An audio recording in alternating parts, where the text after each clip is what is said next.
É isso aí. Eu, não sei. Eu estava aqui pensando aí sobre tuas palavras. Amanhã é dia do osteopata, especialista em não, fisioterapeuta especialista em osteopatia, né? Na Câmara Técnica, a gente passa e vem passando, né, nessa gestão, por essa questão que é muito sensível, tocante a todo mundo. O fisioterapeuta ele é um profissional que vive para servir, né? Como as boas pessoas desse mundo vivem para servir, e um profissional que vem ganhando muito destaque, principalmente na condução dessa pandemia. Tivemos aí vários nomes premiados, né? Inclusive pessoas da gestão do CREFIT premiadas pela prefeitura, né? Pelo Estado, na condução da capacidade do Covid, né? Em relação ao Covid-19. A osteopatia, para quem não sabe, ela é uma especialização, primeiramente, e uma segunda formação aqui no Brasil, exclusiva do fisioterapeuta. Existem resoluções para isso, que garantem isso. Hoje já bem estabelecidas essas leis. Aí fora não é bem assim. É, funciona muito que nos Estados Unidos é uma parte até da medicina, né? A pessoa faz aqueles 3 anos básicos e no final escolhe se quer ser um médico osteopata, se quer ser um cirurgião, se quer seguir na área clínica. Lá eles fazem essa distinção. Na Europa tem uma parte que faz a formação direta, mas são mais 4 anos de formação em osteopatia, mais um ano de trabalho, que é o DO. Você, para fora, vale um título de doutorado, né? Doctor em Osteopatia. Aqui, não, o DO ele vale um diploma de osteopatia, mas isso porque ainda não é reconhecido pelo MEC, até que é uma boa luta, é um bom engajamento esse daí, tendo em vista que, por exemplo, o principal objetivo de um evento como esse é a cientificação, né, da profissão. A gente está ali na crista da onda para saber quais são os mais novos avanços, se o que a gente está fazendo realmente está dando resultado comprovado cientificamente por ensaios clínicos, por revisões, para saber se a gente tem caminhos para seguir que podem ajudar a gente na condução e no tratamento do nosso paciente, que é a ênfase principal do fisioterapeuta, de quem trabalha na área da saúde, saber se realmente a gente está ajudando o paciente, se é só um efeito placebo, ou se a gente pode contar realmente com todas as ferramentas que a gente vem aprendendo, ao longo desses anos, ao longo dessas formações. Eu já tenho 11 anos aí de formado, né? Entrei na osteopatia pouco depois que eu me formei, logo. Antes disso, ainda fiz uma pós-graduação que era com ênfase em terapias manuais, depois fiz pós-graduação em ortomolecular, e o resumo disso tudo é que em 11 anos, no final das contas, eu nunca deixei de pagar uma prestação, não sei se já aconteceu isso contigo, Pablo. Eu nunca deixei de pagar uma prestação de curso, de atualidade, de atualização, resultado.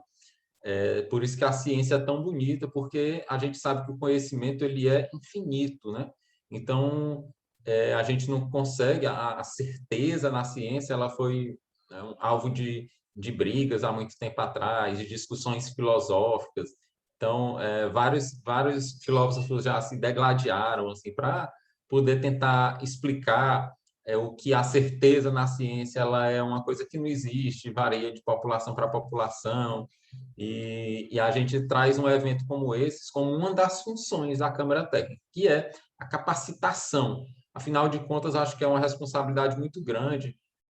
Eu amo a osteopatia, amo a terapia manual, mas a gente tem que estar aqui presente para mostrar que, além de tudo, a gente tem que seguir também o lado da ciência. E a gente fez esse congresso aí pensando em vocês. O Pablo ele vai apresentar essa palestra aí. Ele é especialista em fisiologia do exercício, ele é autor e educador também daquele livro que eu mostrei para vocês, um livro sensacional, divisor de águas, foi para mim um divisor de águas. Evolução e movimentação humana. Só para vocês terem ideia, meu consultório inteiro, depois dos cursos da FBA, foi todo mudado, todo remodelado. Então, assim, agradeço muito a isso aí, do Pablo. Ele é um grande divulgador da ciência, na minha opinião, né? E isso acaba que incentiva nós aqui do Brasil. Quem sabe um dia a gente possa ser um cientista também, como existe aí fora, né? A gente aqui, para pesquisar, gasta tanto dinheiro, a gente sabe que exige um investimento muito grande, mas a gente espera que consiga aumentar essa demanda e aumentar essa, esses resultados e aumentar essas pesquisas, esses estudos, para que a gente consiga trabalhar o mais possível em cima de evidências, tá? Então, eu ia agradecer a vocês, parabenizá-los acima de tudo, a todos que estão aí presentes numa segunda-feira, sacrificando uma parte do seu tempo, do seu dia, para aprender mais, para conhecer mais, e isso é o que eu acho mais importante, né? Isso aí faz o nosso trabalho valer a pena. O Rodrigo, ele tem se dedicado aí muito ao CREFIT, tem feito realmente uma administração excepcional, muito salutar, tem tido muitos eventos, e isso aí mostra que para onde a fisioterapia tem, né, tem que seguir mesmo. E é uma pergunta que eu quero deixar aqui para vocês. Temos mesmo os novos caminhos a seguir? Em doutor Pablo Santurbano, eu passar a bola aí para ti. Seja muito bem-vindo. Saiba que a gente aqui do Piauí, como o Rodrigo falou, gosta muito da sua presença. Eu sei que o Pablo, ele não tem muita afinidade assim com essa área virtual, ele não gosta muito, não. Quer mais aquele negócio do Eu contato, não gosto, mas eu me jogo, né, Raul? quer mais aquele negócio do contato do calor humano, né? Mas ser grato aí também pela participação. A gente vai gravar depois dessa palestra até para depois discutir contigo onde é que a gente pode jogar, onde é que a gente pode deixar aí aberto para mais pessoas poderem assistir, tá?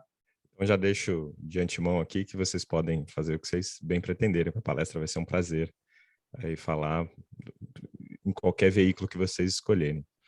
É, eu fiquei muito contente, né? Sempre que eu vou para Teresina, eu sou muito bem recebido, e de verdade, não é papinho, não. E muito contente ver o Rodrigo, o Raul aqui, no Crefito, né? Trazendo uma atualização para o pessoal, se preocupando com as pessoas. São duas pessoas que eu tive o prazer de conhecer quando estive aí, duas pessoas muito bacanas, e fico contente de ter sido chamado.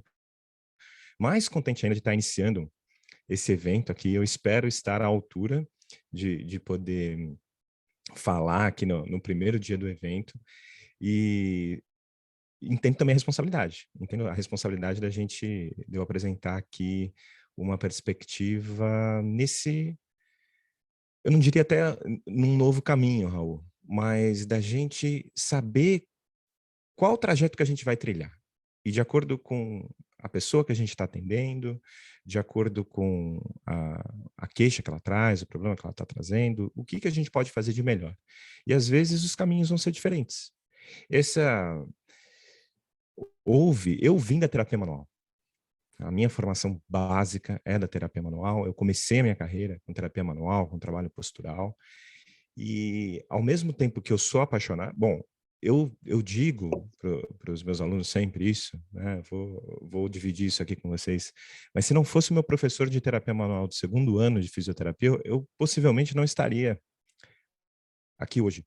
Foi por causa do meu professor de terapia manual que eu comecei a querer estudar fisioterapia de fato, porque o meu primeiro ano foi um desastre. Eu não entendi muito bem onde eu estava, eu não gostava muito das disciplinas do primeiro ano da faculdade, e foi por causa da terapia manual que eu fui atrás de correr atrás do prejuízo ali na anatomia, e comecei a ganhar gosto para estudar, recuperar as disciplinas do primeiro ano, e foi por causa dela que eu estou aqui hoje. E foi por causa desse meu professor em específico, uma pessoa que me inspirou muito. Então, eu vim da terapia manual, eu trabalhei eu tenho 16 anos de formado, esse ano eu faço 16 anos de formado, eu trabalhei pelo menos os meus primeiros 3 ou 4 anos praticamente, exclusivamente com essa perspectiva. E o que eu quero trazer para vocês hoje foram justamente as fichas que me foram caindo. Porque a terapia manual é sim um recurso maravilhoso que o fisioterapeuta não pode abrir mão, mas ele não é tudo. Existe todo um outro lado também que a gente precisa usar junto com a terapia manual para que ela tenha o seu efeito completo. E é sobre isso que eu quero trazer, porque a gente fica perdido. Eu que estou dedicando a minha vida nos últimos 10 anos a estudar, quantas vezes os nossos paradigmas não são derrubados e a gente tem que reconstruí-los todos de novo? É normal, é natural. Se a gente se propõe a ter uma perspectiva pautada nas evidências científicas, isso eu diria que é uma exigência, praticamente, e eu estou vendo a hora no qual isso vai ser uma exigência até mesmo legal, né? Sei lá, na próxima década, muito provavelmente a gente vai ter que começar a pautar cada vez mais as nossas decisões nas evidências científicas. A gente não pode ter um apego só a um tipo de abordagem, por mais que a gente ame, que a gente goste, a um tipo de abordagem, e entender que a fisioterapia, ela é uma profissão com muitos recursos. E ela tem uma identidade profissional, que é o que eu quero trazer para vocês aqui hoje, né? E dentro dessa identidade profissional, a terapia manual tem um papel super importante, né? Ela é talvez a nossa via de entrada para questões para questões mais afetivas, de aliança terapêutica, de gerar segurança para o paciente, conforto, de estimular a funcionalidade, de diminuir os sintomas ali latentes para que a gente possa fazer o que de fato a nossa profissão está aí pautada para fazer, que é recuperar a função das pessoas. Então a minha palestra foi construída em cima disso, em cima da gente talvez entender, diante de todas essas mudanças nas evidências que a gente vem tendo, de todas essas quebras de paradigma, que tudo tem o seu lugar e que a gente pode saber utilizar de tudo, como eu estava dizendo, escolher o nosso melhor trajeto, de acordo com o caso, de acordo com a pessoa, de acordo com o momento até, e a gente conseguir usar todos os recursos que estão na nossa mão e não ficar só preso num recurso ou em outro. Então eu vou dividir a minha tela aqui com vocês, vamos ver se vai dar certo. Esse é sempre um momento um pouco tenso.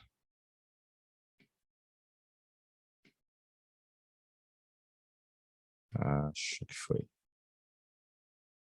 Apareceu? Muito bom.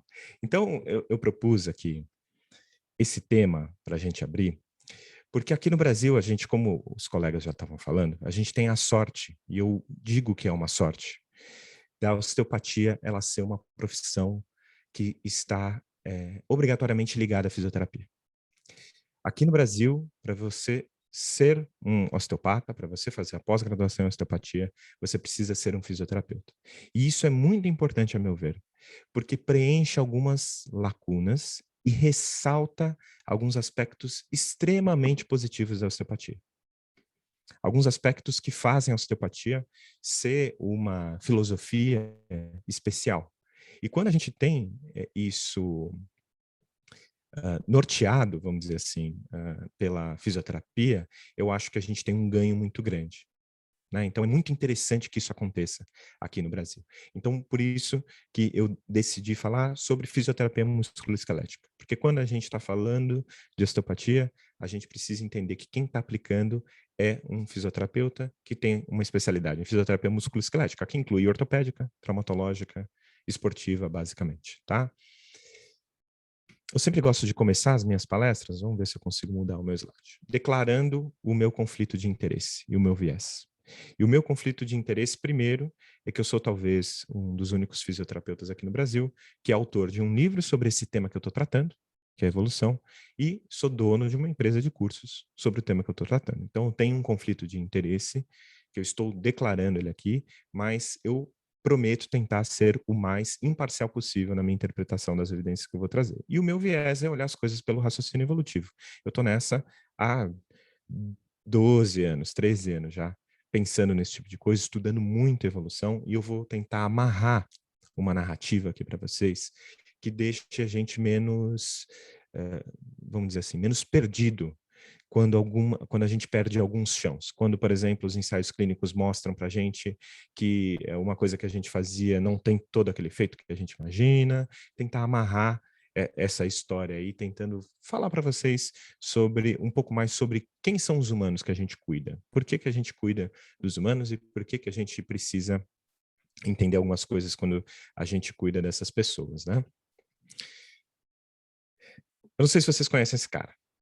Esse cara é o pai da osteopatia, né? E ele é o Andrew Steele. Ele no século XIX começou a desenvolver a filosofia osteopática num momento histórico no qual não se tinha, eu diria que 99% das informações científicas que a gente tem.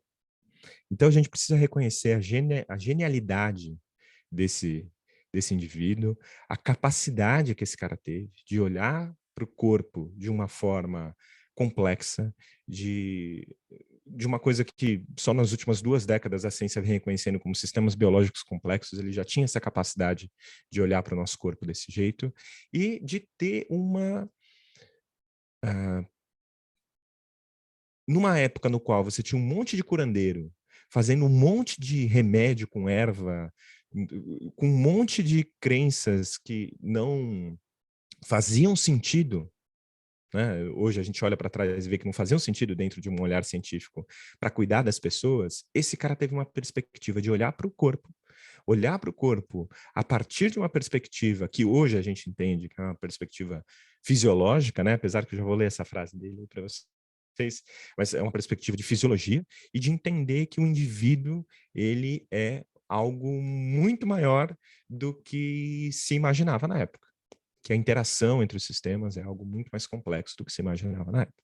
E ele tem uma frase que todo mundo que cursou osteopatia já ouviu, né? Depois eu vou falar essa frase aqui, mas eu vou ler essa citação porque ela explica um pouco melhor essa frase, né?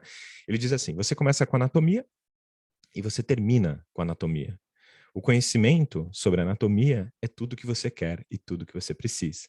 A frase mais conhecida dele é essa: anatomia, anatomia e anatomia, né? Ele dizia que a gente precisa estudar muito anatomia, porque a partir da gente entender a anatomia, né, a gente conseguiria entender melhor como funciona, ou seja, o que hoje a gente entende como fisiologia, e a gente conseguiria gerar uma homeostase, dizendo em termos gerais aqui, melhor do corpo, se a gente conseguisse intervir nas estruturas, tá? Então você tem essa foto célebre dele segurando um osso do fêmur. É muito simbólico diante de tudo isso, né? Diante de todos os avanços que ele propôs de pensamento, de filosofia em relação ao sistema musculoesquelético. Mas o que é anatomia?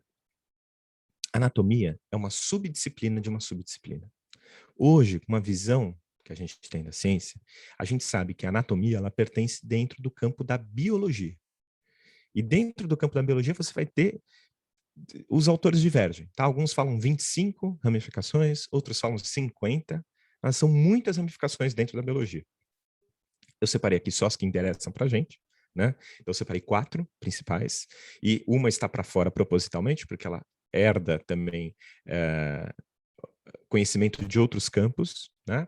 Mas se a gente olhar aqui especificamente para a anatomia, a gente vai ver que ela é uma subdisciplina da morfologia, que é, por sua vez, uma subdisciplina da biologia.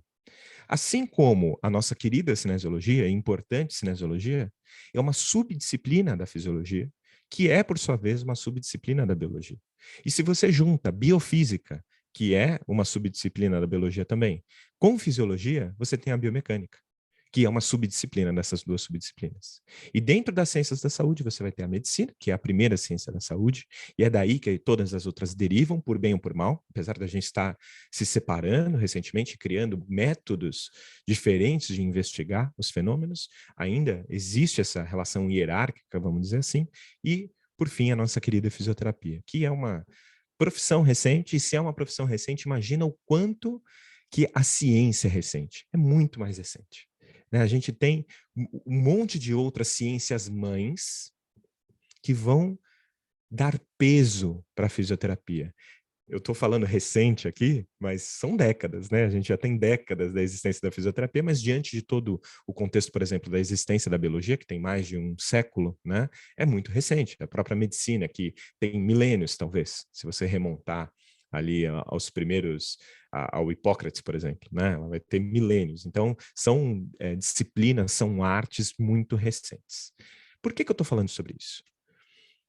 Em 1970, Theodosius Dobzhansky propôs que não dá para você ensinar biologia, ou não dá para você ter uma visão complexa, contextualizada, e guardem essa palavra, contexto, porque aqui é onde a osteopatia brilha, contexto, tá?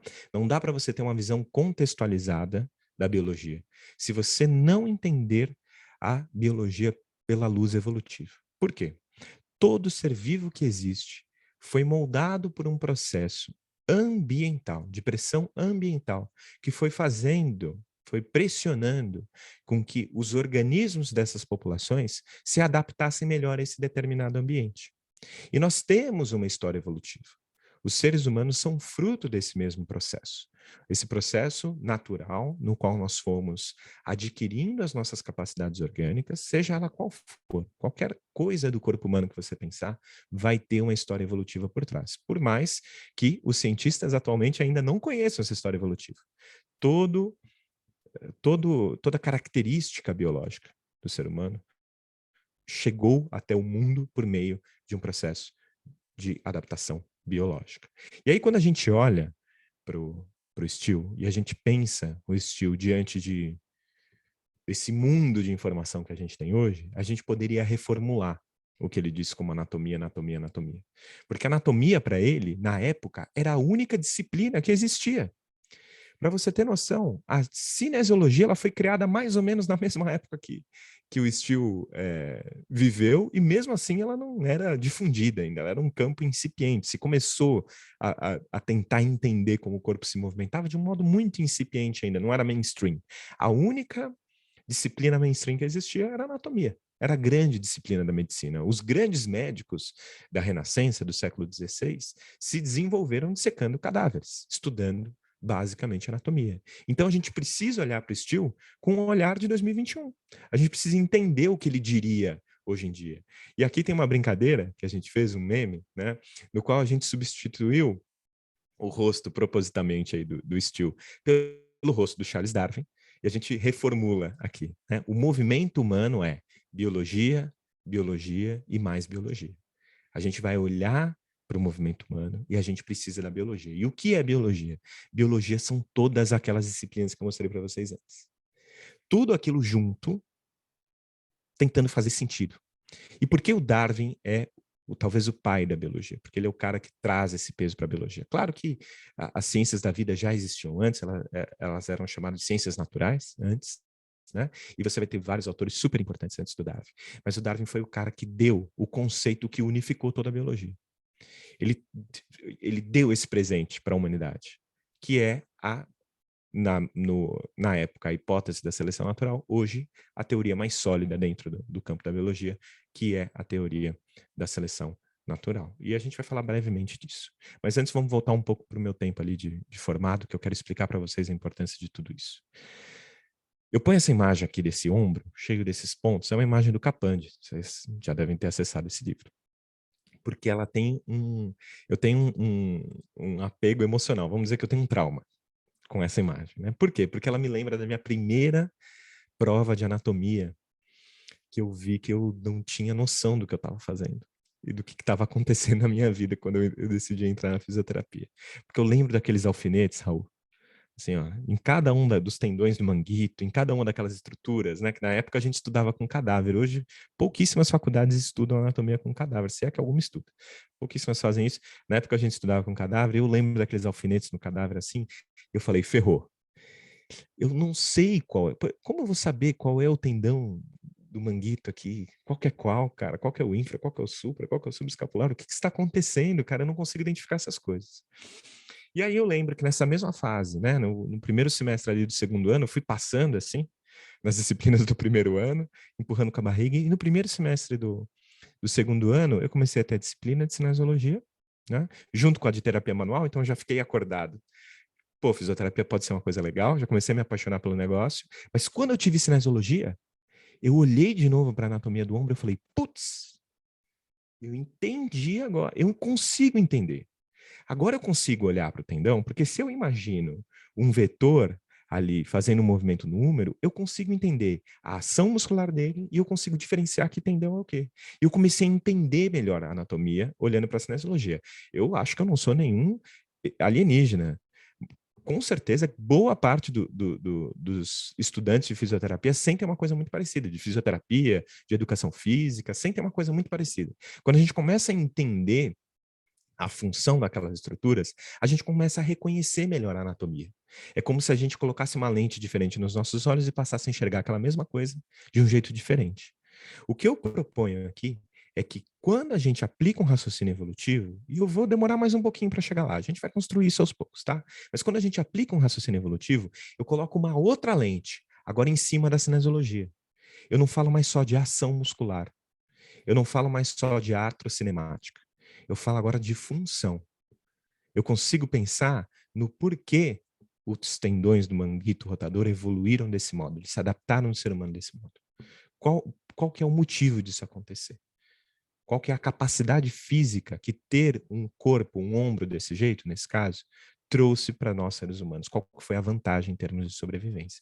Então é como se eu colocasse mais uma lente. E num momento da nossa profissão, na qual a gente tem uma demanda científica cada vez maior para a gente devolver função, especialmente quando a gente fala de pessoas com dor, e para a gente fazer o que eu vou resumir aqui, tá? Como exercícios funcionais, treinamento funcional. A gente propor exercícios cada vez mais funcionais para os nossos pacientes, ter esse entendimento do que foi importante para a nossa espécie, faz toda a diferença na minha concepção. Então, a evolução ela vai atuar como se fosse uma cola. Por isso que tem uma cola aí, essa cola bem antiga que a gente usava na escola, né? Ela une as disciplinas, ela ajuda a gente a ligar uma disciplina na outra. Esse, para mim, é a maior contribuição do papel evolutivo. E a gente costuma olhar para as ciências do movimento assim, né? Então, a fisioterapia, as ciências do movimento em geral, inclusive tem estudos, até brasileiros, mostrando. Se você chega para alunos de fisioterapia, você pergunta quais são as disciplinas que você julga ser mais importante para um fisioterapeuta conhecer. Essas 3 que você está vendo aí são as mais citadas. Tá? Anatomia, fisiologia e cinesiologia. Todo lugar que eu tenho a oportunidade de conversar com uma palestra brevemente, pedir para as pessoas erguerem a mão, eu faço essa pergunta. Quais disciplinas vocês acham que são mais relevantes? É claro que isso é uma evidência totalmente anedótica, mas normalmente do meu público é isso que eu ouço. Tá? De uns tempos para cá, de uns 5 anos para cá, o que eu tenho ouvido de diferente prática baseada em evidência, neurociências, tá? Mas mesmo assim são raros. Se a gente ainda ouve o que a maioria está dizendo, é isso, tá? Anatomia, fisiologia e cinesiologia. Eu discordo disso de jeito absolutamente nenhum. Eu concordo veemente com isso. Eu acho que essa é uma das coisas que estão na ponta da nossa flecha. O que eu acho? Existem disciplinas bases, e aí eu vou usar a analogia do iceberg aqui com vocês, que a gente enxerga só a parte de cima do iceberg. Né? Mas o iceberg que derrubou o Titanic ali era imenso.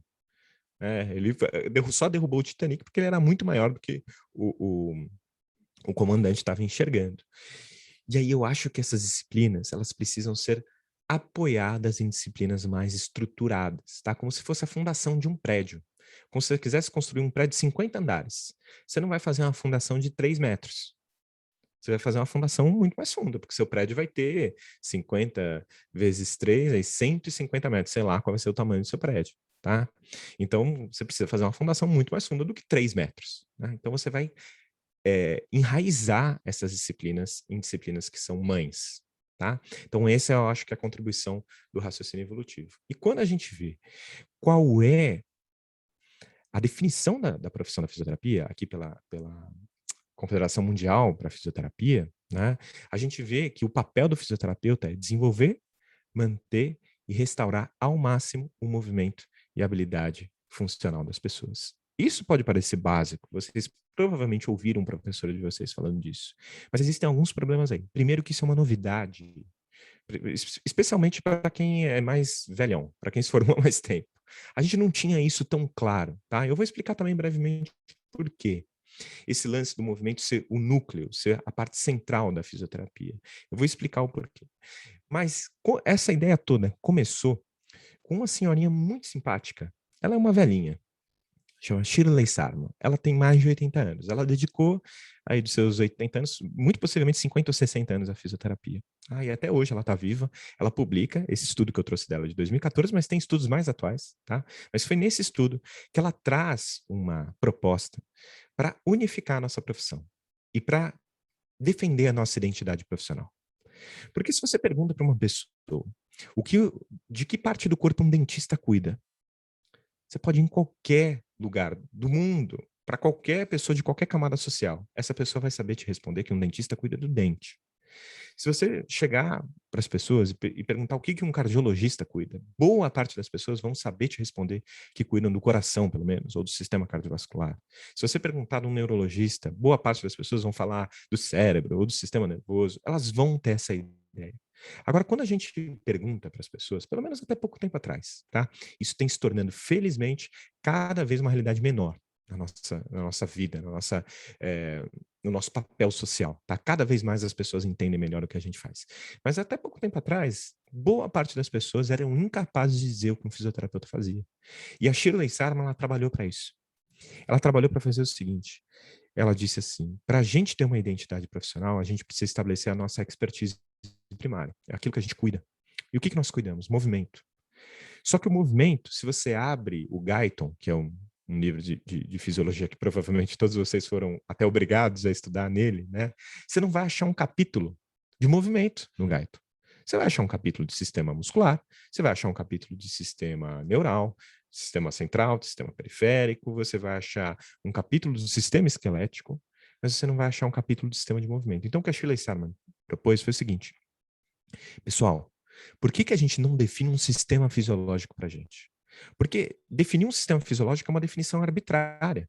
Você faz de acordo com aquilo que você entende como filosoficamente o melhor para descrever aquele fenômeno. E se o fisioterapeuta cuida do movimento, por que a gente não inclui dentro desse sistema de movimento todas as estruturas que são fundamentais para que o sistema, para que se entenda o movimento? Então, ela incluiu os 3 sistemas chaves, né? O músculo esquelético e o sistema nervoso, que são os principais dentro do sistema de movimento, e os sistemas de suporte, pulmonar, cardiovascular, endócrino e integumentar. Por que isso é importante? Porque isso tira a importância máxima, vamos dizer assim, de se entender o movimento só pelo prisma da anatomia, que é quando você olha só para o sistema músculo-esquelético. Quando você olha só para o sistema músculo-esquelético, o objeto de estudo é morfológico, é anatômico. E você vai passar a olhar para o movimento por um prisma anatômico. Quando você coloca o sistema nervoso no mesmo patamar do sistema músculo-esquelético, e veja, não é superior, é no mesmo patamar, você dá importância também para o controle de movimento e você dá importância para uma coisa muito importante que eu vou trazer aqui para vocês, que é o entendimento da dor, que é onde o fisioterapeuta da ortopedia, da traumato e da esportiva predominantemente está intervindo. E é onde os nossos fisioterapeutas com especialização em osteopatia predominantemente vão estar intervindo. Então a gente entende tudo isso funcionando como um todo. E a gente passa a ter uma perspectiva diferente. O jeito que a gente usa as palavras importa para o jeito que a gente pensa sobre as coisas. A gente usar os nomes certos, ter termos para se referir às coisas, ajuda a gente a pensar de um modo diferente. E por mais que eu acredito que em algum momento da sua graduação você saiba que a gente tem, por definição da profissão, que a gente precisa atuar nas disfunções relacionadas ao movimento, a gente na prática acaba não aprendendo assim. Por mais que isso na teoria seja dito, na prática a gente olha muito para a patologia anatômica. Então a gente vê uma pessoa com dor no ombro, muitas vezes a gente está olhando para uma lesão no tendão do supraespinhal. Mas a gente, por definição da profissão, não deveria estar olhando para isso, pelo menos não como a coisa principal. A gente deveria estar olhando para o impacto no movimento. E não da lesão, mas da dor no ombro dessa pessoa. Então a perspectiva ela muda totalmente. Essa pessoa tem dor a fazer abdução a X graus, a fazer rotação lateral a tantos graus, a unir, a fazer um movimento combinado de abdução com rotação X, Y. Esse é o famoso diagnóstico cinético funcional, que nós somos ensinados a fazer, as pessoas dizem para a gente que a gente deve fazer, mas indiretamente nós somos desestimulados. A gente é estimulado a pensar como um profissional que precisa encontrar uma peça com defeito e consertar essa peça com defeito. E isso tem um porquê. Eu não estou criticando essa visão. A gente entende por que isso aconteceu. Uma das principais coisas é que as disciplinas morfológicas, primeiro, foram muito importantes para a medicina se desenvolver. Como eu disse, a própria anatomia é o que provocou a revolução da medicina mais recente. Tá? Depois do renascentismo, vocês vão ter na cabeça provavelmente a imagem do Leonardo da Vinci pintando ali, desenhando os corpos, né, músculos e tal. Então, a anatomia ela desencadeou um novo renascimento da medicina, né, que estava meio adormecida aqui no Ocidente. Mas até pouco tempo atrás, eu entrei na faculdade em 2001. Quando eu entrei na faculdade, boa parte dos meus professores eram médicos. Até pouco tempo atrás. Boa parte dos professores de fisioterapia, estou dizendo todos, mas boa parte ainda eram médicos. Agora já começa a ficar uma coisa mais rara. Dentro de um curso, você vê um, outro médico, às vezes nem tem médico, né? Mas quando eu comecei, né, a estudar, e antes de mim, as gerações de fisioterapeuta que vieram antes de mim, os professores, eles basicamente eram médicos. Agora, hoje, a gente enfrenta essa mudança de paradigma. Então, vamos falar sobre as mudanças de paradigma, tá? Eu acho que alguém levantou a mão aí, a Janaína. Se tiver alguma coisa no chat... Eu estou pedindo para as pessoas colocarem as dúvidas no chat. Legal. Quer responder elas à medida que forem surgindo ou no final? Eu acho melhor no final, Raul. Não sei se você Pronto, concorda. Porque eu faço uma concordo. exposição, às vezes até as dúvidas já são supridas, né? No meio Pronto, de tudo concordo. isso. Estou Beleza. anotando aqui. Mas qualquer coisa mais urgente, você dá um aceno para mim, que eu estou te vendo aqui, Tá Raul. Aí certo. você dá um aceno e a gente para e conversa um pouquinho, tá? Ok. Então vamos lá. O que eu estava falando no começo? A gente enfrentou, eu, o Raul, o Rodrigo, a gente enfrentou essa mudança. A gente aprendeu uma coisa na faculdade que a gente teve que desaprender. A gente teve que mudar em tempo real. A gente foi vendo nos cursos, nas pós, nos estudos que iam saindo, de que aquela ideia de só pensar na estrutura, de só pensar na biomecânica, não estava adiantando para ajudar os nossos pacientes. Se a gente quer estar certo ou a gente quer ajudar as pessoas. O que o fisioterapeuta quer? Ele quer ajudar as pessoas, eu acho, espero. Espero que vocês queiram ajudar as pessoas. A gente quer ajudar cada vez melhor as pessoas. Então a gente precisa rever aquelas coisas que eu falei, que às vezes a gente tem um carinho imenso. Eu tenho um carinho imenso por muitas coisas que eu aprendi, por muitos professores que eu tive, por muitas filosofias de pensamento. Mas a gente precisa tentar entender isso por uma outra perspectiva. Como a gente olhou ali para o Steele. A gente não precisa levar o pé da letra o que o Steele falou. A gente precisa entender que o cara falou isso em 1800. E a gente precisa recontextualizar ele, se ele vivesse hoje, o que ele falaria?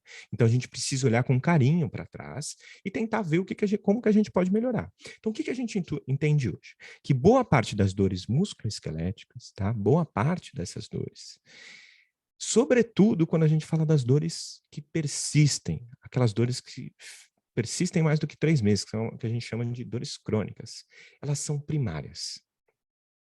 Elas não vão ter uma causa específica gerando essa dor. É o que a gente chamava até ano passado de inespecíficas, né? Mas com o CID-11 a gente modificou um pouco essa nomenclatura, a gente chama agora de dores primárias, né? De dores crônicas primárias. Então, boa parte das dores que a gente cuida no nosso dia a dia, especialmente aquelas dores atraumáticas, gente, tá? Quando é trauma, é muito possível que essa dor ela pode vir a cronificar e pode sim virar uma dor até inespecífica, vamos dizer assim, ou com menos componente nociceptivo. Mas quando a dor é traumática, a grande esmagadora maioria das vezes, aquela dor aconteceu por um evento que machucou um lugar e essa dor está vindo daquele lugar machucado. Tá? Então é uma outra lógica. Tá? Mas tem aquelas dores atraumáticas que compõem boa parte dos pacientes que a gente atende. E a gente não sabia muito bem de onde ela estava vindo. A gente estava usando um paradigma de biomecânica e não estava dando certo. Então a gente pensou assim, pô, será que vale eu ficar olhando ali para a lesão no supra? Se hoje eu entendo que, por exemplo, você ter degeneração nos tendões, ter degeneração na articulação, pode até ser um processo muito mais ligado ao envelhecimento do que a própria lesão, do que a própria dor. A gente vê muitos estudos mostrando em várias partes do corpo isso. Outro paradigma que a gente teve que rever. Maioria dos nossos testes diagnósticos tem pouca acurácia quando a gente vai tentar investigar causas específicas. Claro que a gente tem excelentes testes, muitos testes são muito bons clínicos, né? Mas quando a gente pensa em detectar uma causa específica de uma dor lombar, uma porcentagem muito pequena a gente vai se beneficiar desses testes. E veja que a gente aprendeu um monte de testes, a gente aprendia que esses testes todos tinham uma excelente acurácia e eles iam determinar exatamente qual era o tecido que estava machucado. E hoje a gente sabe que é o mais difícil da gente ter essa certeza. Como o Raul muito bem trouxe no começo do nosso bate-papo, a ciência ela lida muito mais com incertezas do que certezas. Então a gente vê que esses testes muitas vezes são muito incertos. E existe uma supervalorização, especialmente quando eu falo da fisioterapia, não estou falando isso para o médico, tá? Mas quando eu falo da fisioterapia, a fisioterapia lidando com questões atraumáticas. Existe uma supervalorização do papel da anatomia patológica, da patoanatomia, da lesão ali, na contribuição da queixa, na contribuição do quadro que essa pessoa está mostrando para a gente, né? Quando a gente olha para a dor, a gente vê que a dor ela tem um papel funcional muito claro. E isso, aqui eu já estou começando a introduzir um pouco de visão evolutiva com vocês, tá?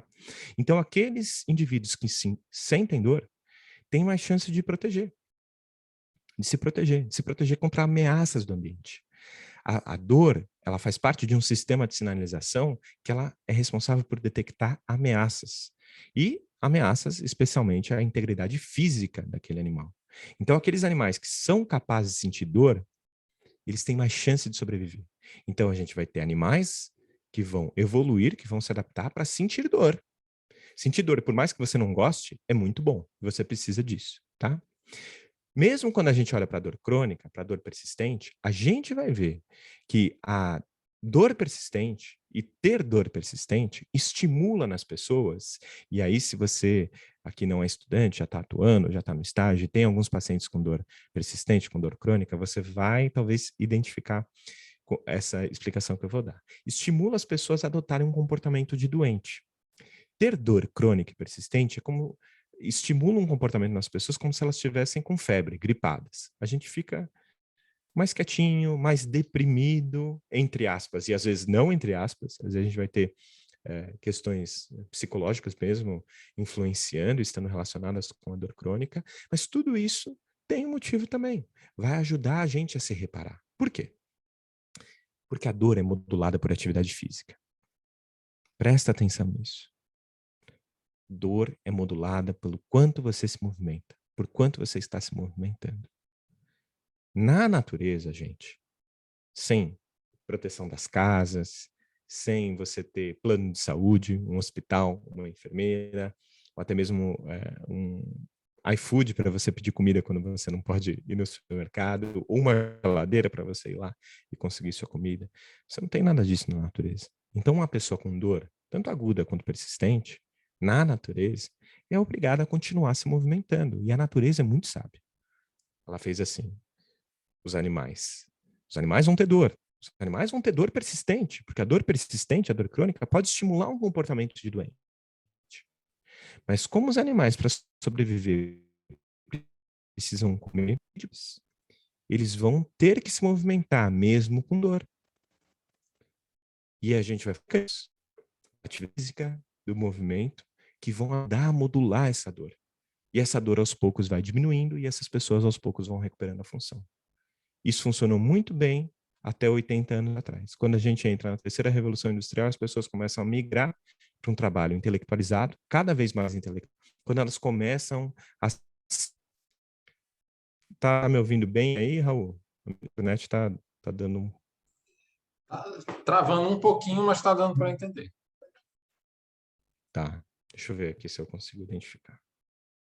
É que tem, às vezes o meu celular fica no Wi-Fi, ele pode competir um pouco aqui. Pronto.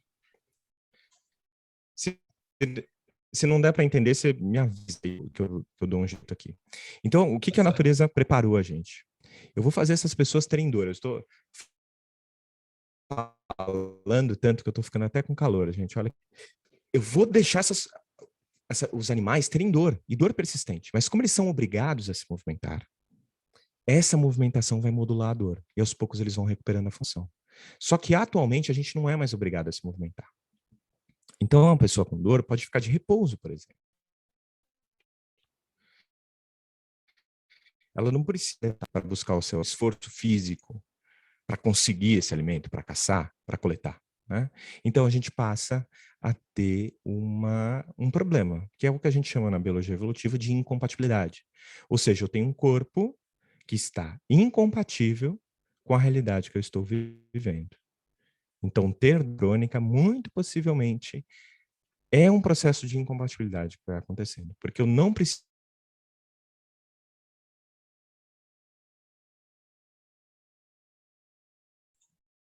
me Agora deu uma movimentar. travada. Deu uma travada? Foi. Vocês me dão uma licencinha aqui, só para eu ver uma coisa, como é que tá o meu roteador. Me dá um segundo, me desculpa aí, Tá bom. gente. Às vezes esse Isso tipo aí de coisa acontece. acontece mesmo. Ao vivo é assim mesmo. É, me dá um segundinho aqui, rapidinho. Tá, eu até conectei a minha no cabo aqui.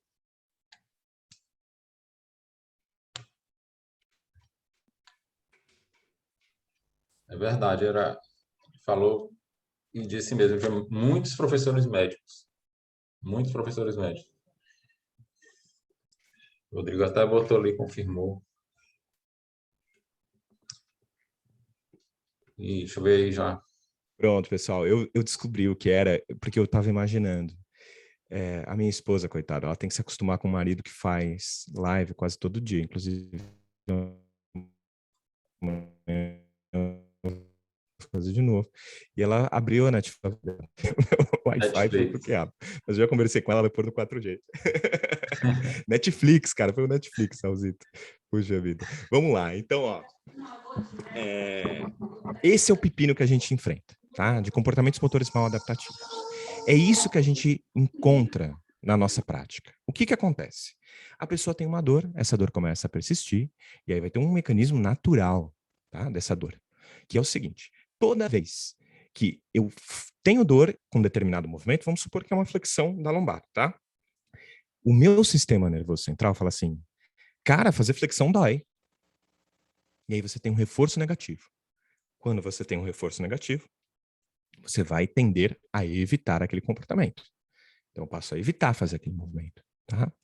E quando eu faço, por exemplo, uma extensão, o meu corpo fala, olha, para de doer, que bacana. E aí eu tenho um reforço positivo. Eu falo assim, flexão não é bom. Vou evitar. O que eu preciso fazer? Extensão. E aí eu faço extensão, faço extensão, faço extensão. Fico com medo de fazer flexão. É o que acontece com os nossos pacientes. A gente chega com pessoas incapacitadas de fazer movimentos básicos do dia a dia por causa desse mecanismo que a gente chama de um comportamento motor que não é adaptativo. Adaptativo é, eu tenho uma dor aguda, eu evito fazer flexão por 1, 2, 3 dias, uma semana, e depois eu vou retomando a capacidade de fazer flexão. De novo. Então, eu tenho liberdade de movimento, não tenho mais dor, tá tudo certo, tá? Quando o comportamento motor se transforma num comportamento mal adaptativo, é quando eu crio uma evitação de fazer aquele movimento. E eu crio uma rede neural, que é como se eu ligasse a sinapse de um modo muito simplista, aqui falando, da dor que acontece naquela região com determinado movimento. Vamos supor que já passou bastante tempo. Esse tecido até já se regenerou, já não tem mais motivo para estar doendo. Mas o seu cérebro aprendeu a ter dor com esse movimento. Muita gente que a gente cuida é assim, muita gente. E a ciência tem mostrado que cada vez mais pessoas que a gente cuida apresentam esse tipo de quadro. Tá? Esse é um exemplo bem clássico. Né? E aí, se persiste, você vai ter rigidez na postura de movimento. Né? O que é rigidez? Falta dessa variabilidade. Falta da capacidade de variar a movimentação, junto com medo de movimentação. Tudo isso agrava os casos e aumenta a probabilidade dessa pessoa cronificar essa dor e começar a ter impactos psicossociais, em outros aspectos da vida dela. Então tudo começa a ir muito mal, porque ela já não consegue mais se movimentar. Então faz parte, olha só, como aquela coisa simples que eu expliquei para vocês, de que os bichos foram feitos para ter dor, e foram feitos para ter dor por muito tempo, mas como eles são obrigados a se movimentar, essa dor tende a reduzir com o tempo e a função a ser recuperada. Olha, essa coisa simples cria um problema hoje em dia, porque a gente não é mais obrigado a se movimentar. E sabe quando piora? Quando muitos profissionais fazem recomendações que não são baseadas em evidência, como, por exemplo, repousar, quando está com dor. Quando a gente está com dor lombar, uma das coisas que a gente deve estimular as pessoas dentro, não é para a pessoa se matar, morrer, mas dentro das capacidades dela e retomando o máximo que ela puder a atividade. e se manter ativo o máximo que ela puder. E ir trabalhar, sim, levantar da cama, sim. Claro, se ela tiver com muita dor, pode repousar ali por alguns minutos, mas tentar se manter o máximo em atividade que ela puder. Hoje a gente sabe que isso é incluído, ali que vai passar e que não vai virar um problema para o resto da vida dela, tá? E aí, quando a gente olha, pessoal, para a terapia manual, que é o que a gente veio conversar aqui, né? O que que a gente sabe de terapia? O que que a gente achava na minha época da terapia manual? A gente achava na minha época, por exemplo, que que as vértebras, eu aprendi isso na faculdade, que as vértebras rodavam e saíam fora do lugar. E que a gente tinha, através das intervenções manuais, recolocá-las no lugar. Hoje, por exemplo, a gente sabe que tanto essa patologia mecânica quanto esse procedimento mecânico não acontece. Não é isso que vai gerar dor e nem é isso que vai trazer o alívio. Hoje a gente sabe que a terapia manual ela vai ter efeitos muito mais modestos do que a gente imaginava. E especialmente efeitos de curta duração. E isso é muito importante para o que eu vou dizer aqui para vocês. Tá? A gente entende hoje a terapia manual como um facilitador para ajudar na modulação dessa dor. Porque essa pessoa, às vezes, ficou anos e anos e anos com esse problema de comportamento mal adaptativo, de relacionar um movimento com determinada dor. Você, através de procedimentos manuais, você vai gerar uma analgesia, mesmo que seja de curto prazo, tá? Mesmo que seja modesta ali, que os efeitos sejam modestos. Você vai gerar uma analgesia, você vai aumentar a mobilidade daquela região, e isso vai preparar você para fazer o que você precisa fazer, que é facilitar a recuperação da função motora. Hoje eu enxergo, e muitas pessoas, existe um movimento dentro da fisioterapia, que é o movimento do hands-off, né? E eu já vou falar mais sobre isso para vocês, mas é tirar um pouco a mão. Não ficar tanto com a mão, tirar um pouco a mão. A gente tende a enxergar hoje dentro da fisioterapia a terapia manual como um recurso muito importante, imprescindível muitas vezes, mas que vai facilitar a recuperação da função motora. E para recuperar a função motora, você precisa expor essa pessoa aos movimentos, com um detalhe, tá? E esse é o ponto forte da osteopatia. O ponto forte da terapia manual, em geral, mas esse é o ponto forte da osteopatia. Quando você toca nas pessoas, você está vendo aqui, esse aqui é uma dos pontos de vista do Bialowski, ele tem até um mais recente, tá? Mas aqui é quando ele propõe mesmo um modelo moderno de terapia manual. Se você quiser entender, aí para quem quiser ir atrás de mais referências sobre como que a gente enxerga a terapia manual, mas eu tenho certeza, pela qualidade dos palestrantes que eu vi aqui no evento, nos próximos dias as pessoas vão entrar nisso, que não é muito meu papel. Meu papel hoje aqui é trazer uma visão mais filosófica e mais abrangente de tudo isso. Mas se você quiser entender onde que a gente está, em que pé que a gente está na terapia manual, você vai atrás desse autor e você pode ir atrás especificamente desse artigo aí. Se você anotar esse DOI, esse número, você vai achar esse artigo. Ele, inclusive, está disponível na íntegra, tá? Para você baixar. Você não precisa nem fazer aquelas coisas ilícitas que o pessoal às vezes faz. Você pode ir lá direto que você vai achar esse artigo. É um excelente artigo. Então, ele propõe como que a gente entende a terapia manual hoje. E aí, queria voltar aqui. Tá? A terapia manual tem um fator contextual que é muito importante, que é o toque, que é o cuidado, que é o acolhimento, que é a analgesia do próprio toque, são os aspectos sociais e psicológicos do toque. Então a gente sabe hoje que quando a gente faz a terapia manual, muito do que a gente esperava de ter de efeito mecânico e químico, claro que existe, mas é muito menos do que a gente esperava. Os efeitos eles são mais sistêmicos, eles são mais modulatórios. O seu sistema nervoso central vai reconhecer uma série de coisas que vai liberar ali alguns agentes modulatórios que vão ajudar a você ter um controle melhor da sua experiência dolorosa, né? E você vai ter o acolhimento.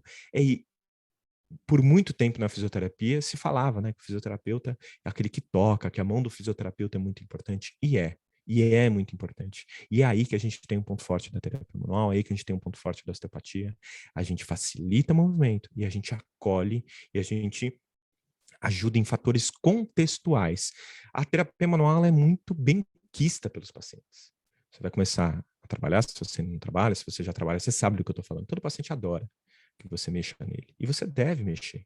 Aqui eu vou pegar a frase de um dos maiores fisioterapeutas do mundo, inclusive um dos maiores fisioterapeutas, e que advoga em prol de uma abordagem educacional, biopsicossocial e pautada em movimento, em recuperação de função. Mas olha o que ele diz. Olha o que ele diz. Eu coloco, esse cara é o Peter O'Sullivan, ele é um australiano, vocês já devem ter ouvido falar desse cara. Eu coloco a mão em todos os meus pacientes. Quando ele fala coloco a mão, ele está falando aqui de terapia manual, tá? O que eu não faço é falar que isso está arrumando as disfunções e instabilidades, ou reforçar a dependência desse meu paciente de terapia passiva. E aí vem a palavra, gente. Recurso terapêutico manual. Ele é um recurso. Ele é um recurso. Ele vai ajudar aquela pessoa a recuperar a função. Para isso, você vai precisar estimular essa pessoa a função. E eu vou, no final dessa palestra, eu vou dizer o porquê que eu acho que a gente também focou demais nisso. E eu fazendo o meu meia-culpa. Como eu disse, eu vim de uma escola exclusivamente pôr a mão no cara. Era pôr a mão no cara e tentar resolver tudo com a mão. E quando a gente começa a pôr a mão e pôr o movimento também, a gente vê que a coisa flui muito mais, tá? Aqui alguns editoriais, são basicamente 3 editoriais, tá? Mais recentes, mostrando essa guinada de pensamento na fisioterapia. Quem gostar dessas coisas como eu, vai se deliciar com esses editoriais. Eles contam como que a gente pode ressignificar o nosso atendimento e incluir mais coisas, ao invés de excluir. Então, que fique claro aqui o que está em negrito e em itálico. Abordagens passivas e ativas não deveriam se excluir mutuamente. Elas têm que se ajudar. Mas quando uma se sobrepõe à outra, a gente vai ter malefício, porque nós somos profissionais que somos muito bons em fazer as duas coisas. Então a gente passa por eras na fisioterapia quando a gente fala de movimento. A primeira era é quando a gente olha só para o pato anatômico. O cara está com uma lesão no supra, eu vou fazer exercício para o manguito e eu vou alongar a cápsula articular. Então o cara tem um problema no local, eu vou intervir no local. A segunda era da fisioterapia. O cara tem dor no manguito e tem uma lesão no manguito, o cara tem dor no ombro e tem uma lesão no manguito, porque a biomecânica da escápula dele não está boa. Eu não vou entrar nessas evidências aqui, não é o propósito até do congresso, mas hoje a gente sabe que, por exemplo, pessoas com sintoma de dor no ombro e sem sintoma de dor no ombro têm uma chance muito parecida de apresentar o que a gente classifica como discinese escapular, como alteração no movimento da escápula. Então, provavelmente, não é a biomecânica que está levando o cara a ter dor. E a gente chega nesse paradigma que eu comecei já a apresentar para vocês, que eu chamo de paradigma neuronal. É quando o sistema nervoso, a partir dessa definição da Shirley Sarman, de colocar o sistema nervoso junto com o músculo esquelético e falar, físio, você tem que pensar nos 3 juntos. Para de olhar só para os 2. Você viu? Aqui no primeiro eu estava pensando só na anatomia. No segundo eu estava pensando na anatomia e na biomecânica. Agora eu estou pensando na anatomia, biomecânica, controle motor, percepção da dor. Tá? Estou pensando com mais coisas. Então, eu não estou descartando os outros, eu estou acrescentando. Eventualmente, vai ter uma dor que é patoanatômica. Ela só não é a maioria. Eventualmente, vai ter um paciente que vai ter dor por conta de uma discinese escapular. Claro, mas ele só não é todo paciente. E o que a gente faz, historicamente, o Raul vai concordar comigo, é a gente aprende uma coisa, aprendemos estabilização escapular, aprendemos estabilização vertebral, faz em todo santo paciente. Até você ver que aquilo não funciona para todo mundo. Aí você fala, opa, talvez não seja para todo mundo. A gente tem que escolher melhor os pacientes que a gente vai usar. Mas esse é o passo, né, para quem está chegando agora, para quem está começando na profissão agora, pegar uma fisioterapia mais avançada, mais criteriosa, com mais incertezas do que certezas. Então, hoje, uma grande tendência é a gente pensar em exercícios para o cérebro. O que é exercício para o cérebro? A gente pensar que o sistema precisa se reorganizar, o movimento dele diante da dor.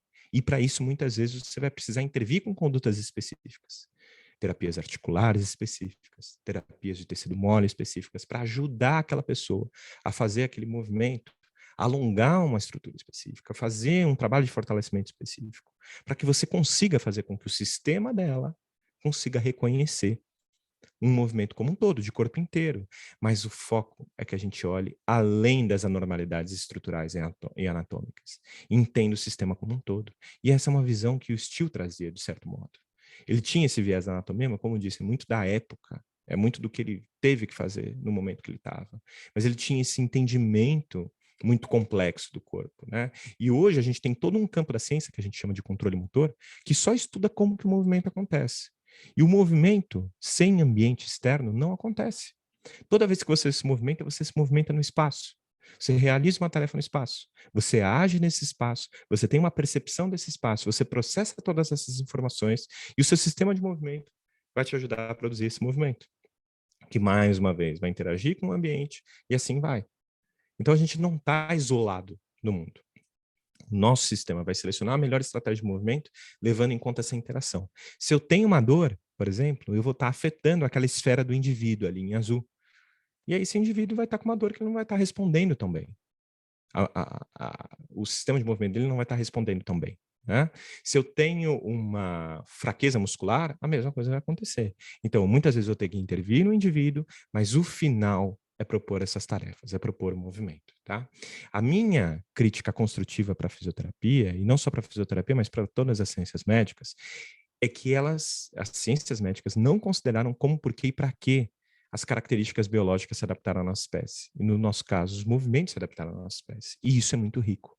Existe uma tendência na medicina, desde o século XIX, desde que se publicou a primeira teoria evolutiva, né, no século XIX, existe uma tendência na medicina a ir absorvendo a biologia evolutiva.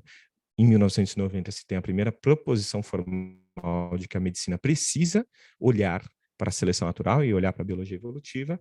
E já em 2015, a gente tem esse artigo que investigou as escolas de medicina da América do Norte de 2003 a 2013 e viu um aumento expressivo de uma abordagem evolutiva nos cursos de medicina. E isso já está acontecendo aqui no Brasil. A gente tem alguns locais que são foco, no Rio Grande do Sul, em São Paulo, a gente tem esses focos onde isso está acontecendo. Eu tive o prazer, antes da pandemia, de ser convidado para um dos primeiros simpósios de medicina evolutiva aqui no Brasil. Eu acho que era o segundo simpósio de medicina evolutiva aqui no Brasil. E esse movimento está começando a ganhar forma. E como isso vai acontecer? Como que eu vejo? A gente precisa entender que um paradigma ele nunca exclui o outro, gente. Você viu que eu falei de ciência da dor aqui e a gente está muito familiarizado, porque as pessoas hoje estão falando muito de ciência da dor. Não parece uma coisa subversiva.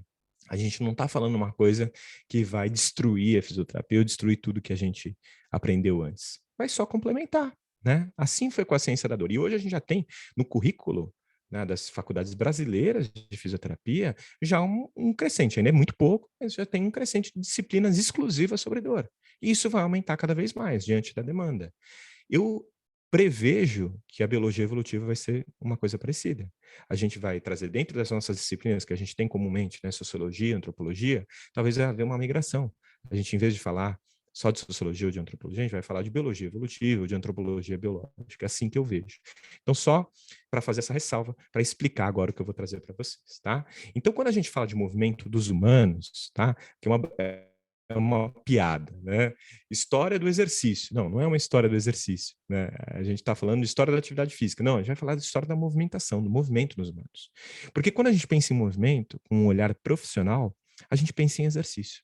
A gente pensa no exercício para o manguito que você está prescrevendo com o Teraband. Entendeu? É assim que a gente pensa. Mas o movimento é muito mais do que isso. O movimento é atividade física. E o movimento é muito mais do que atividade física. O movimento é isso que eu estou fazendo agora. Nesse momento, eu estou sentado, eu estou sem encosto, eu estou tendo que regular a minha postura, tendo que manter a minha postura para falar com vocês, eu estou gesticulando, eu estou falando, eu estou respirando, tudo isso é movimento. Né?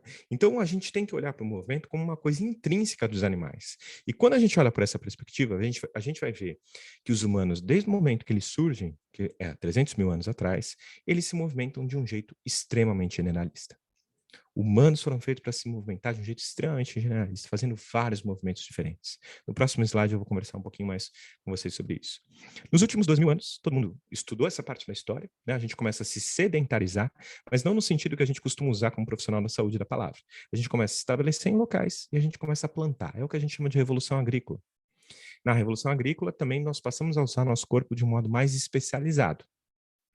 A gente especializa os movimentos, são sempre os mesmos movimentos. O movimento da enxada, o movimento de plantar, o movimento de colher, mas mesmo assim, comparado ao que a gente tem de movimento hoje, que é o que a gente chama de sociedade pós-industrial, né, que vem se desenvolvendo desde do final da Segunda Guerra para cá, ainda é muito mais movimento do que a gente faz hoje, porque a gente migrou em grande parte para os serviços intelectuais, então muitas pessoas trabalham a partir de serviços intelectuais, muitas vezes sentadas na frente do computador. A pandemia escancarou isso na nossa cara, né? E o exercício fica uma coisa isolada da vida. Ele não vira um movimento que está incluído na nossa vida. Por exemplo, você não parou para pensar que o fato de eu não ter um encosto aqui na minha cadeira para eu me recostar faz com que eu tenha que manter minha postura o tempo inteiro. E a gente tem até estudos mostrando que isso pode ser benéfico para a saúde da coluna lombar. Então, a gente esquece que a gente pode fazer movimento no dia a dia. por motivo óbvio, porque toda a nossa atenção está voltada para o intelectual, está voltada para coisas abstratas, para telas, e isso é natural do que a gente vive, né? Mas isso gera um prejuízo corporal muito grande. Por quê? Porque nós evoluímos para ser generalistas, tanto em termos de atividades físicas com alto volume, quanto em termos de atividade física com alta intensidade. Pensa num atleta de decathlon, por exemplo, tá? Que o cara tem que fazer 10 modalidades diferentes. Os caçadores-coletores, que são as pessoas que até hoje vivem esse estilo de vida, fazem isso. Um dia eles correm 20 quilômetros, outro dia eles escalam uma árvore para pegar uma colmeia e pegar mel para a comunidade, outros dias eles arremessam um dardo ou atiram um arco e flecha para pegar um animal, outros dias eles fogem de um predador, né? Então, tudo isso vai variando, tanto de intensidade quanto de volume as atividades físicas que essas pessoas fazem. E foi assim que a gente viveu por 300 mil anos. Nossos ancestrais viveram assim por 300 mil anos. Hoje, a atividade física fica muito restrita a especialidades. A gente se especializa. Então, a partir da capacidade de se deslocar por longas distâncias, a gente vai ter, por exemplo, especialistas nisso, são os corredores de maratona, de carregar peso, porque você caça um animal, você precisa carregar ele de volta para o seu acampamento, você vai ter as pessoas que levantam peso, de arremesso de dardo, né? Você vai ter, por exemplo, um cara que atleticamente arremessa dardo sem querer atingir um animal, mas para arremessar o mais longe possível. O cara fugindo aqui de um predador, né? Você vai ter as corridas de velocidade. E pior, quando a gente olha para a nossa profissão, para a fisioterapia, a gente vai ver que a gente especializa demais as funções também. E não que isso seja ruim. Muitas vezes você precisa fortalecer um músculo, você precisa ganhar flexibilidade numa região, você precisa ganhar mobilidade numa articulação, você precisa intervir com algo específico ali, seja passivo, seja ativo. Faz parte da nossa profissão e está lindo. O que talvez a gente esteja negligenciando é uma abordagem mais generalista do movimento, é uma abordagem mais ampla da movimentação, né? Então, quando a gente olha para essas pessoas, essas aqui são fotos reais de caçadores-coletores, que vivem até hoje nesse ambiente semiárido no qual a espécie humana evoluiu. A gente vai ver que eles fazem todos esses movimentos que eu falei. Um estudo com eletromiografia é muito interessante, porque ele pôs eletromiografia nos principais músculos do nosso corpo e pediu para as pessoas fizessem essas atividades que a gente considera movimentos naturais de sobrevivência. Eles viram que os movimentos que mais ativam os músculos como um todo, tá? Não é que tem um pico maior, mas que ativam os músculos como um todo, e que, portanto, representa que nós estamos mais adaptados para fazer eles, são os movimentos de lutar, especialmente socar, tá? Arremessar, carregar peso, andar economicamente, é aquela velocidade de cruzeiro, né? Andar 5 km por hora, mais ou menos, e correr. São os músculos que mais vão ativar o nosso corpo como um todo, indicando que são os músculos que evoluíram para a gente fazer essas atividades. E aí, quando a gente usa da perspectiva evolutiva para olhar para o movimento, um mundo se abre na nossa frente. E é sobre esse mundo que eu vou finalizar agora a nossa palestra aqui. A gente deixa de olhar só para a estrutura, só para o mecanismo, só para a anatomia, só para a biomecânica, só para a ação do músculo. A gente passa a olhar para como esse movimento surge nas crianças e se desenvolve matura. A gente passa a olhar para como esses movimentos surgiu nos animais e chegou até os seres humanos. E a gente passa a entender o quanto que esses movimentos tiveram de valor adaptativo, ou seja, o quanto que eles foram importantes para a nossa sobrevivência no passado. Vamos pegar um exemplo aqui, vamos pensar no glúteo máximo. É um exemplo que eu sempre gosto de dar, porque a bunda sempre chama a atenção das pessoas. Então, pensa no bundão. Primeiro, os humanos são os animais com a maior bunda entre os primatas, tá? Não tem outro bicho com uma bunda tão grande igual a gente. E tem um motivo para isso. Se eu chegar para um fisioterapeuta e perguntar para ele qual que é a ação do glúteo máximo, ele provavelmente vai me responder: extensão do quadril, rotação lateral com uma ação secundária, tá? Provavelmente é isso que a gente vai ouvir. Mas se eu perguntar, lembra que eu falei das camadas, das lentes?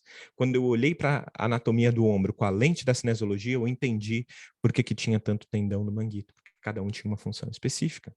Quando eu olho para o ombro com a lente da biologia evolutiva, da evolução, eu entendo que o ombro do humano evoluiu para arremessar, e arremessar foi importante para caçar. Quando eu olho para o bumbum, especialmente para o glúteo máximo do humano, e penso na função dele, eu vou ver que o glúteo máximo vai ter uma função importantíssima de impulsão na corrida e importantíssima de estabilidade do tronco, evitar com que o tronco caia para frente a cada passada. Isso vai ser fundamental, porque um comportamento motor, veja, quando eu falo comportamento motor, eu estou falando de programa neural, eu estou falando de ação muscular e eu estou falando de movimento articular. Eu estou usando todo o sistema de movimento junto quando eu falo de um comportamento motor. Tá? Estou falando do sistema de movimento como um todo. E correr foi um comportamento motor muito importante para a nossa espécie, porque foi correndo que a gente conseguia caçar mais animais. E correndo longas distâncias, não curtas distâncias. Tá? Nós somos animais corredores de curtas distâncias, não de longas distâncias. E aí, voltando lá para o Steel, lembra do fêmur dele? Aqui tem 2 fêmures. Você está vendo o fêmur de uma criança que morreu muito jovem, e, portanto, você vai comparar com o fêmur de um adulto, que essa criança, o fêmur dela tem muito menos marcas ósseas. Ou seja, ela andou pouco. E a carga, a sobrecarga óssea do andar, dos músculos que fazem caminhar, de pular no osso do fêmur dessa criança, infelizmente não esculpiu um osso do mesmo modo que um osso do adulto. É esculpido. E aí, quando a gente olha para a anatomia pela perspectiva da evolução, o que a gente vê é o seguinte: a anatomia musculoesquelética é uma consequência daqueles comportamentos motores que favoreceram a sobrevivência da nossa espécie. Ou seja, o nosso fêmur é assim por um motivo. Eu pus o fêmur aqui de propósito, lá no começo de propósito. Eu vou explicar para vocês por que o nosso fêmur é assim. Tá vendo essa parte mais amarela da África? Foi ali que os seres humanos surgiram. Os primeiros humanos surgiram ali. O que isso significa? Que é um ambiente muito árido. Tem pouca comida ali. Nós somos primatas. Primatas comem muita fruta, inclusive. Né? Só que agora a gente era primata que teve que se ver nesse ambiente árido, com pouca disponibilidade de comida. Para conseguir comida, a gente tinha que andar muito. Enquanto um chimpanzé anda de 1 a 2, 3 quilômetros por dia, um caçador-coletor que vive na savana africana anda de 9 a 15 quilômetros por dia. Então, eu preciso ficar mais econômico para caminhar. O que aconteceu? Primeira coisa, verticalizei as massas. Então, o fato de eu ser bípede me dá uma vantagem de gastar 4 vezes menos energia do que a média da energia gasta pelos animais terrestres. Muito mais ainda do que os chimpanzés, que são os nossos parentes biológicos mais próximos. Tá? Muito mais, gastamos muito mais, não, muito menos ainda do que eles. Tá? Eles gastam 4 vezes mais energia do que a gente. Então, a gente é muito eficiente. Entre vários traços evolutivos, lembre-se, dá para olhar para o corpo inteiro e contar a história evolutiva do corpo inteiro. Uma das coisas que nos ajudou a fazer isso foi o fato do nosso fêmur não estar mais orientado para fora, como é no caso dos primatas. O nosso fêmur se orienta para dentro. Isso vai fazer com que a projeção do nosso centro de massa na base de sustentação com que a projeção saia menos da nossa base de sustentação. E, portanto, eu tenho que fazer menos esforço muscular se eu tenho um fêmur mais oblíquo para caminhar. Essa é uma das coisas que nos ajuda a economizar energia. Eu não tenho um deslocamento do meu centro de massa tão grande, eu não preciso recuperar esse desequilíbrio com ação muscular tão grande, eu contraio menos músculo, eu gasto menos energia me movimentando. Ao longo das gerações, aqueles indivíduos que tinham, por algum motivo, seja de mutação, seja de plasticidade óssea, um fêmur mais oblíquo internamente, que a gente pode patologizar e chamar de valgo, mas não é um valgo, é o valgo fisiológico. Aqueles indivíduos que tinham mais valgo tinham mais chance de gastar menos energia, tinham mais chance de sobreviver, e os seus filhos, os seus descendentes, tinham mais chance de apresentar o mesmo fêmur no valgo. E ao longo de milhares, literalmente milhares de gerações, eu estou falando aqui de um processo que demora pelo menos uns 5 ou até mesmo 7 milhões de anos, a gente vai ter um fêmur do jeito que a gente conhece. Tá? Um fêmur mais oblíquo para dentro, porque ele economiza energia. Esse fêmur conta uma história. E quando a gente pensa em movimento hoje, vamos pegar uma das disciplinas que mais estuda movimento, que é a esportiva, né? Que é a medicina esportiva, fisioterapia esportiva, cinesiologia esportiva, biomecânica esportiva. Quando a gente pensa em movimento, normalmente a gente está pensando em movimentos que são muito culturais, como, por exemplo, o futebol. Veja, eu não estou criticando, mas não tenho nada contra jogar futebol, e inclusive acho ótimo que as pessoas joguem futebol. Mas quando você olha para o futebol, ele é uma composição de um monte de movimento natural. Tem um autor que se chama Harari, ele escreveu um best-seller internacional que se chama Sapiens, Uma Breve História da Humanidade. É um livro que eu recomendo que você leia não só para a sua profissão, mas para a sua vida. E num trecho desse livro ele diz uma coisa que resume muito bem isso que eu estou tentando explicar aqui para vocês. A evolução não dotou humanos com a capacidade de jogar futebol. A evolução produziu pernas, aqui o colchete é meu, que não necessariamente foram feitas para chutar, mas sim se locomover. Cotovelos, não necessariamente que evoluíram para cometer faltas e bocas que não necessariamente evoluíram para xingar. Mas a gente usa a nossa perna, o nosso cotovelo e a nossa boca para fazer tudo isso quando a gente joga futebol. Tá? O que está por trás em termos motores disso? As nossas habilidades motoras funcionais. Fundamentais, desculpa. Nossas habilidades motoras fundamentais, que são as habilidades motoras. Basicamente, a gente tem 3 grandes grupos, que é manipulação em cadeia cinética aberta, né? Manipulação de objetos, interação com objetos com as mãos, manutenção postural e locomoção. Dentro da locomoção, você vai ter uma série de características anatômicas que foram evoluindo para fazer a nossa locomoção ser mais eficaz. Por exemplo, eu mostrei para vocês no slide anterior um apoio unipodal, no qual o fêmur oblíquo vai ter um grande papel em favorecer a economia energética no apoio unipodal. Assim como os glúteos, que se tornam glúteos abdutores. Nenhum outro bicho tem glúteo que faz abdução, só a gente. Os outros bichos têm glúteo que faz extensão de quadril. Só nós fazemos isso. Quando você pensa no final do chute aqui, é que eu estou olhando só para o membro inferior de base, tá? Do Cristiano. Quando você pensa que no final do chute, é normal dar aquele pulinho. Para dar aquele pulinho, a gente vai usar de características de amortecimento, que vão evoluir por conta da corrida. Então vamos expandir um pouco mais isso. Tá? Quando eu penso no chute, no membro inferior do chute, tá? Eu vou ter um salto unipodal, que é facilitado com esse chute, esse pulinho que você dá quando você dá um chute muito forte, e você vai pôr o passo para frente para chutar. É como se você estivesse simulando um passo para frente da corrida quando você chuta. Só que você está usando isso para chutar uma bola. Nós não evoluímos para chutar uma bola, mas nosso corpo é muito capaz de chutar uma bola. Mas a gente precisa entender por que ele é capaz. Lembra que eu falei de pôr essas lentes da função? Então a gente está olhando para várias características aqui. Esquece até essa coluna da esquerda, fica só nessa da direita. A gente vai ter uma pelve em formato de bacia, que a gente chama de pelve sob pressão, fêmur oblíquo, glúteos abdutores, álocos plantiflexor, tudo isso evoluiu para a gente caminhar melhor. O que evoluiu para a gente correr melhor? Arcos plantares, especialmente o arco plantar transversal, mas também uma robustez longitudinal, medial e lateral. O nosso tendão do calcâneo é o mais longo entre os primatas. O nosso sistema propulsor, tríceps sural, quadríceps, glúteo máximo, todos ajudando a gente a correr. Isso vai dar a nossa capacidade de saltar. E não só saltar com 2 pernas, como muitos animais fazem, mas saltar numa perna só. E diante de tudo isso, eu consigo chutar uma bola. Existe uma história desse movimento. E essa história quem conta, gente, é a biologia evolutiva, que você tem grandes habilidades motoras fundamentais. Tá? Você tem grandes grupos aí. E você consegue ir dissecando o movimento. Essa é a parte interessante de olhar para o movimento desse jeito. Então, da próxima vez que você olhar para um exercício de rosca aqui, para bíceps, tá? É fato que esse exercício vai trabalhar o bíceps. E algumas pessoas você vai precisar fortalecer esse músculo, não tem nada de errado com esse exercício. Você só não pode pensar que a função do bíceps é fazer flexão do cotovelo.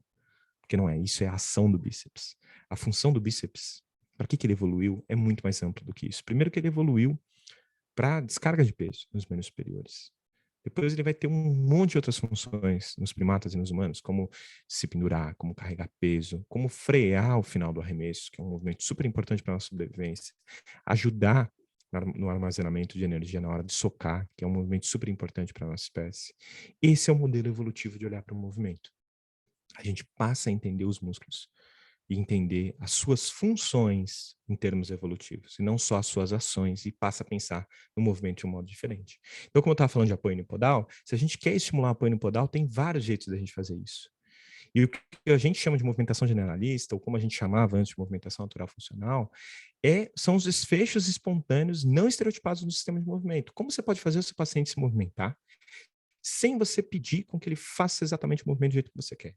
Que modificação no ambiente, que tarefa você pode dar para ele fazer isso? Aqui nesse caso, o que a gente está fazendo, aí a Leca, né, que trabalha comigo na FBA, ela está usando uma bolinha para impedir com que essa pessoa apoie um dos pés no chão. A pessoa está concentrada na bolinha, ela está usando todo o sistema motor dela para executar essa função, mas ela está fazendo um apoio unipodal, que é o nosso objetivo terapêutico. E aí você vai pensar agora, uma pessoa com dor, como você pode devolver essa função para ela? Porque isso a gente precisa fazer artificialmente nos dias de hoje. Tá? Aqui é só a definição total, né? São aqueles movimentos que melhor se aproximam dos comportamentos motores que favoreceram a nossa sobrevivência. Foi o que eu expliquei anteriormente. Então, quando a gente olha para isso, a gente pensa, por que não a gente usar esse tipo de intervenção? A gente já sabe fazer esses exercícios tradicionais, mas por que não a gente usar esse tipo de intervenção? Tem uma alta plausibilidade biológica e o benefício, ele provavelmente é muito, muito, supera muito o potencial prejuízo. O potencial malefício de fazer uma intervenção dessa é praticamente irrelevante, porque não tem um jeito certo de você fazer, você não vai fazer movimentos com alta demanda, e o potencial benefício, ele é muito grande, porque você vai trabalhar o sistema de movimento como um todo. Por que isso é importante? Vamos voltar lá quando surgiu a terapia manual moderna, tá? Quando ela começou a se estruturar. Com a osteopatia. A osteopatia é a grande linha filosófica que organiza tudo isso. Antes de você ter os osteopatas, você tinha os bone setters.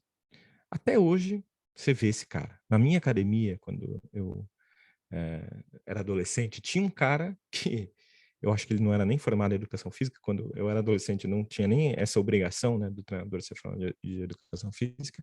E tinha um cara ali que manipulava todo mundo. O que eram esses bone setters? Era esse cara que, puta, eu tô com uma dor aqui, vai lá, o cara literalmente ele te estrala, para ser bem chucro, nos termos aqui, que no decorrer do congresso, com certeza as pessoas vão falar bastante sobre isso, tá? Ele vai lá e te estrala. Mas por que isso funcionava? E por que isso funcionava muito bem até 3, 4 décadas atrás? E hoje a gente precisa ter um olhar diferente para isso, tá? Porque isso acontecia antes da transição para o trabalho pós-industrial. E antes disso, as pessoas eram muito mais ativas. Elas ficavam muito menos sentadas. Você faz a terapia manual e a pessoa continua com a vida dela. E a vida dela inclui se movimentar muito. Se você pensar a vida da sua avó se movimentava muito mais do que você hoje. A sua avó com certeza fazia muito mais movimentos. Eu vou fazer muito mais movimento corporal no dia a dia para sobreviver. Primeiro que não tinha tanto carro. As pessoas andavam muito mais a pé. Primeiro que as pessoas iam... Depois que as pessoas iam no mercado a pé também, carregavam sacola. Depois que faziam todo o trabalho doméstico, não tinha máquina de lavar. Tudo bem? Então as pessoas se movimentavam muito mais. Então isso conversa absolutamente com o paradigma da terapia manual em 2021. Porque a gente sabe que os efeitos fisiológicos não são tão grandes quanto a gente esperava. Pode acontecer de você fazer uma manipulação, o cara melhorar e nunca mais voltar. E isso acontece, já aconteceu comigo várias vezes. Mas não é a regra, tá? Os efeitos fisiológicos. E quanto mais crônica essa dor vai ficando, mais modesto esse efeito é. E é um efeito de curta duração. Não é mecânico, você não está colocando a vértebra no lugar. Ele é mais sistêmico, ele é mais modulatório da dor. E em sociedades pós-industriais, que são as sociedades que a gente vive, que tem níveis muito baixos de atividade física, é papel, pela competência profissional do físio, facilitar e auxiliar para que se recupere a função motora. E usar o recurso terapêutico manual como uma ferramenta disso pode ser e deve ser utilizada, é muito importante, tá? Então é isso. Espero que vocês tenham aproveitado. Espero que eu tenha provocado vocês também a reflexões.